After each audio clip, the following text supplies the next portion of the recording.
So ఇవాళ మనం layer game episode 6 అయితే ఎక్స్ప్లెయిన్ చేయబోతున్నాం. సో లేట్ చేయకుండా ఎపిసోడ్ లోకి వెళ్ళిపోదాం. ఇక ఇంతకుముందు ఎపిసోడ్ లో మనం చూసుకున్నట్టయితే నావుకి తెలుస్తుంది వీళ్ళు ఏదైతే ఎక్స్ నుంచి తప్పించుకుంటున్నారో ఆ ఎక్స్ వీళ్ళ టీమ్ లో ఉంది. ఇంకా తను అమ్మాయి కాదు, ఒక అబ్బాయి, తన పేరు యూజీ. ఇప్పుడు ఇక్కడ యూజీ అంటాడు, అసలు 2 బిలియన్ గెలుచుకోవడమే నా నిజమైన ప్లాన్. ఇప్పుడు ఇక్కడ నావ్ అడుగుతుంది, ఈ గేమ్ అసలు నువ్వే గెలుస్తావని నీకెలా తెలుసు? దీనిపై యూజీ చెప్తాడు, ఈ గేమ్ ని కొన్ని 100 సార్లు ఆడిన ఈ గేమ్ లో నేనే గెలుస్తాను. ఇంకా నువ్వు చూసుకుంటే నేను ప్రతి రౌండ్ లో మైనారిటీలోనే ఉన్నాను. ఇదేం కోఇన్సిడెన్స్ కాదు. ఇంకా నేను ఎప్పుడైతే ఫస్ట్ టైం అకియామా యొక్క ప్లాన్ అయితే విన్నాను, ఆ ప్లాన్ నాకు అప్పుడు బాగా నచ్చింది. ఆ టైంలో నేను ఆలోచించాను, ఈ ప్లాన్ తో కనుక 2 టీంలు క్రియేట్ చేస్తే గేమ్ లో నేనే గెలుస్తాను. ఇప్పుడు నా అంటుంది, ఈ గేమ్ లో మొత్తం 22 ప్లేయర్స్ ఉన్నారు కదా, నువ్వు 8 మెంబర్స్ తో 2 టీంని ఎలా క్రియేట్ చేసావు? దీనిపై యూజీ చెప్తాడు, ఈ టీమ్స్ ని క్రియేట్ చేయడం చాలా ఈజీ, ఎందుకంటే నేను ప్రతి టీమ్ లో ఉన్నాను. ఇంకా అన్ని టీమ్ లో ప్లాన్ చేసినట్టే సగం మంది ఎస్ కి ఓట్ చేశారు, సగం మంది నో కి ఓట్ చేశారు. ఇంకా ఈ టీమ్స్ లో 2 ఓట్స్ తక్కువగా ఉండడం వల్ల నేను ఎటు ఓట్ వేసిన మైనారిటీలోనే ఉండేవాడిని. సో యూజీ చెప్పేది మీకు అర్థమైంది అనుకుంటున్నా. సో ప్రాపర్ గా చెప్పాలంటే యూజీ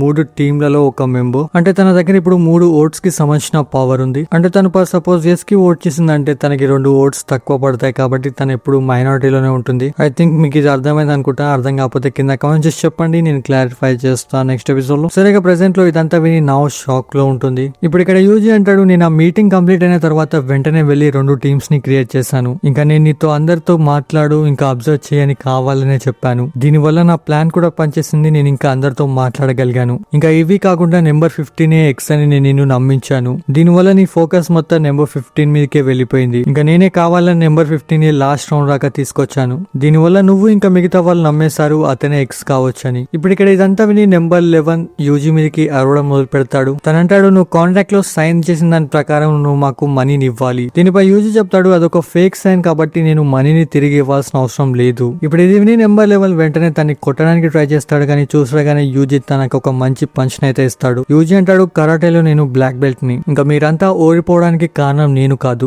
మీరే. గెలవడానికి మంచి ప్లాన్ ఉందనగానే ఏది తెలుసుకోకుండా నన్ను నమ్మేశారు. ఇక ఇదంతా విని నావు ఏడుస్తూ ఉంటుంది. ఇప్పుడు ఇక్కడ డీలర్ అంటాడు, మీ కాన్వర్జేషన్ అంతా అయిపోయిందంటే నేను ఈ లాస్ట్ చిట్టిని బయటకి తీయాలా? ఇప్పుడు యూజీ అంటాడు, ఓపెన్ చేయి, ఎలాగైనా ఈ గేమ్ లో గెలిచేది నేనే కదా, ఎందుకంటే నేను ఎస్ అని ఓట్ చేశాను కాబట్టి అకియామా నో అని ఓట్ చేస్తాడు. ఇప్పుడు ఇక్కడ డీలర్ ఆ స్లిప్స్ ని తెరిచి చూస్తే ఇందులో అకియామా ఎస్ అని ఓట్ చేస్తుంటాడు. అంటే ఇక్కడ చూస్తే ఈ గేమ్ డ్రా అయిపోయింది, ఈ గేమ్ లో ఎవరు గెలవలేదు. ఇప్పుడు లీడర్ అంటాడు, ఈ రౌండ్ డ్రా అయింది కాబట్టి ఓటింగ్ అనేది మళ్ళీ స్టార్ట్ అవుతుంది. ఇక ఈ మాట వినగానే యూజీ అయితే షాక్ లో ఉంటాడు. యూజీ అకియామాతో అంటాడు, మనం ముందే డీల్ చేసుకున్నాం కదా, నువ్వు ఎందుకు ఎస్ అని ఓట్ చేస్తావు? దీనిపై అకియామా స్మైల్ చేస్తూ అంటాడు, నువ్వే ఎక్స్ అన్న సంగతి నాకు ముందే తెలుసు. దీనిపై యూజీ అంటాడు, అదేలా పాసిబుల్ అవుతుంది, నెంబర్ 15 ఎక్స్ అని నేను అందరినీ నమ్మించాను కదా. దీనిపై అకియామా చెప్తాడు, నెంబర్ 15 ఎక్స్ కాదని నాకు ఎప్పటించో తెలుసు. ఇంకా అకియామా చెప్తాడు, నువ్వు 100 మిలియన్ గెలిచిన తర్వాత నువ్వు గేమ్ ఆడడానికి వెంటనే లోపలికి వచ్చేసావు. ఇంకా మిచ్చుకో దగ్గర అసలు ఏ ఛాన్స్ లేదు కాబట్టి తను కూడా ఈ గేమ్ లో పార్టిసిపేట్ చేస్తున్న సంగతి నీకు తెలుసు. అందుకే నువ్వు తనకి దొరకకుండా నీ గెటప్ ని చేంజ్ చేసుకున్నావు. ఇంకోవైపు నెంబర్ 15 నిజంగా ఎక్స్ అయి ఉంటే తను అలా చేస్తుంటే తను ఎప్పుడో తన గెటప్ ని చేంజ్ చేసుకుని ఉండేవాడు.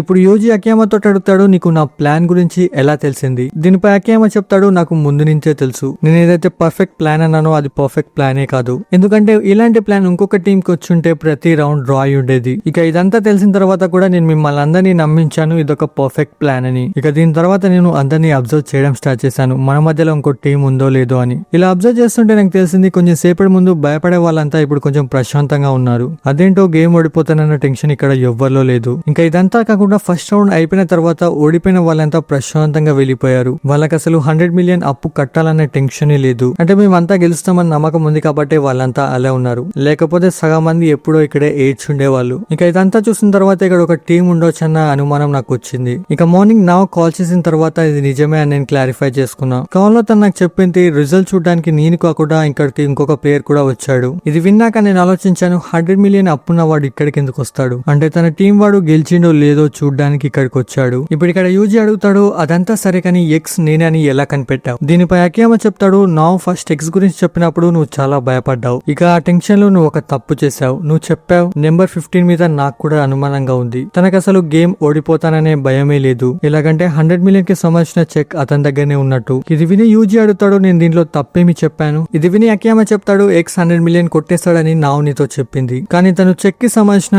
ఏ విషయాలు నీతో చెప్పలేదు. ఇక ఆ చెక్ కి సంబంధించిన విషయం వినగానే నేను కన్ఫర్మ్ చేసుకున్నా నువ్వే ఎక్స్ అని. ఇక ఇదంతా విని యూజీ అంటాడు, అయినా కానీ నువ్వంతా సంతోషపడకు, ఎందుకంటే ఈ గేమ్ లో నువ్వు గెలవలే నేను గెలవలే, ఇంకా మన ఇద్దరిట్లలో ఇప్పుడు ఎవరైనా గెలవచ్చు. ఇక ఇప్పుడు లీడర్ అంటాడు, ఇంత ముందు రౌండ్ అయింది కాబట్టి ఇప్పుడు నెక్స్ట్ రౌండ్ మళ్ళీ స్టార్ట్ అవుతుంది. ఉంటుంది. ఇక లీడర్ అకియామాని క్వశ్చన్ చేయడానికి పిలుస్తాడు. ఇక ఇప్పుడు అకియామా క్వశ్చన్ చేస్తాడు, లైఫ్ లో అన్నిటికంటే ఇంపార్టెంట్ మనీ. ఇప్పుడు ఇక్కడ లీడర్ అంటాడు, మనీ ఇంపార్టెంట్ అయిన వారు ఎస్ అని ఓట్ చేయండి, కాదు అనుకునేవారు నో అని ఓట్ చేయండి. ఇప్పుడు అకియామా అంటాడు, నేను ముందే ఓట్ వేస్తా, నా ఓట్ నో. ఇక తన అందరికి తన స్లిప్ ని చూపెట్టి ఓట్ వేసేస్తాడు. ఇక అకియామా ఇలా చేయడం చూసి మిగతా వాళ్ళంతా షాక్ లో ఉంటారు. అకియామా అంటాడు, టైం వేస్ట్ చేయాల్సిన అవసరం నాకు లేదు, ఎందుకంటే గేమ్ లో నేనే గెలుస్తాను. ఇంకా నేను నో అని ఓట్ చేస్తాను కాబట్టి మీరు ఎవరైనా గెలవాలంటే ఎస్ అని ఓట్ చేయాల్సి ఉంటుంది. కానీ మీరు ముగ్గురు ఎస్ అని ఓట్ చేయలేరు, ఎందుకంటే మీరు ముగ్గురు ఎస్ అని ఓట్ చేస్తే నేను మైనారిటీలో ఉన్నాను కాబట్టి నేనే గెలిచేస్తా. అలా అని చెప్పి నో అని ఓట్ చేసి ఓడిపోవాలని ఇక్కడ ఎవ్వరు అనుకోవట్లేదని అనుకుంటున్నాను. ఇక ఇదంతా చూస్తుంటే ఇందులో నేనే గెలిచేలా ఉన్నాను. సరే ఇప్పుడు ఇక్కడ డీలర్ అంటాడు,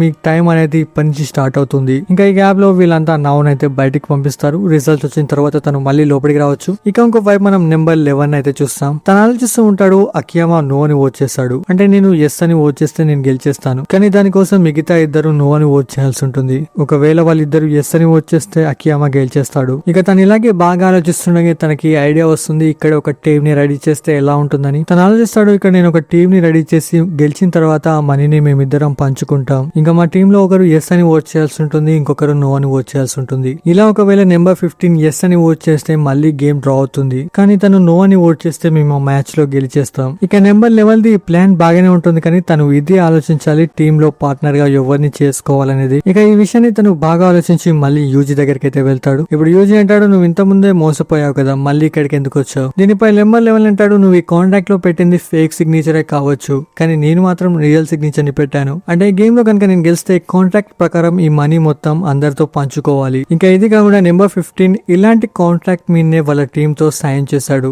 అంటే ఒకవేళ తను నేను కలిసి ఒక టీమ్ ని క్రియేట్ చేసిన మేమిద్దరం మా టీమ్స్ కి చేసిన కాంట్రాక్ట్ ప్రకారం మనీని పంచుకోవాలి. ఇక అలా పంచడం వల్ల నాకు రూపాయి కూడా మిగులుతూ నేను నా అప్పుల్ని కూడా కట్టుకోలేను, అందువల్లే నేను ఇక్కడికి వచ్చాను. ఇప్పుడు యూజీ అంటాడు, మన ఇద్దరం టీమ్ అయినా మనం కేవలం ఈ గేమ్ ని డ్రాయే చేయగలం. ఇంకా చూస్తుంటే నెంబర్ 15 కూడా ఎస్ అనే ఓట్ చేసేలా ఉన్నాడు. ఇంకా వీళ్ళిద్దరు ఇలాగే మాట్లాడుతున్న టైంలో నెంబర్ 15 వీళ్ళిద్దరి దగ్గరికి అయితే వస్తాడు. తను అంటాడు, నా దగ్గర ఒక మంచి ప్లాన్ ఉంది, దీంతో మన ముగ్గురం ఈజీగా గెలవగలం, కానీ దానికోసం మన ముగ్గురం ఒక టీమ్ గా మారాలి. దీనిపై నెంబర్ 11 అంటాడు, ఇదంతా బాగానే ఉంది, కానీ మనం ఆ గెలిచిన 1 బిలియన్ ని మన టీం వాళ్ళతో పంచుకోవాలి కదా, అలా చేస్తే మనకి రూపాయి కూడా మిగలదు. దీనిపై నెంబర్ 15 చెప్తాడు, మనం మొత్తం 2 బిలియన్ ని పంచుకుందాం, ఎందుకంటే ఈ గేమ్ కి సంబంధించిన నెక్స్ట్ రౌండ్ ని కూడా నేను ఆడదామని అనుకుంటున్నా. ఇది వినగానే వీళ్ళిద్దరైతే షాక్ లో ఉంటారు. ఇక్కడ యూజీ ఆలోచిస్తూ ఉంటాడు, ఫస్ట్ రౌండ్ ఇంత కష్టంగా ఉంది, సెకండ్ రౌండ్ ఇంకెంత కష్టంగా ఉంటుందో. ఏదైతే ఏంటి, నాకు మాత్రం మనీ వస్తే చాలు. ఇక తను నెంబర్ 15 తోటి అంటుంది, నీ ఐడియా చాలా బాగుంది. ఇప్పుడు నెంబర్ 15 అంటాడు, నాకు మనీలో షేర్ కూడా ఎక్కువే కావాలి. మనం ఈ గేమ్ గెలిచాక మనకి 2.1 బిలియన్ దక్కుతుంది. దాంట్లో మన టీమ్ లో ఉన్న వాళ్ళందరి 100 బిలియన్ కి సంబంధించిన అప్పు మొత్తం తీరిపోతుంది. ఇక అందరి చేతిలోకి 40 మిలియన్ అయితే వస్తుంది. ఇక ఇదంతా అయిపోయిన తర్వాత మిగిలిన మనీలో నుంచి నేను 200 మిలియన్ ని తీసుకుంటా.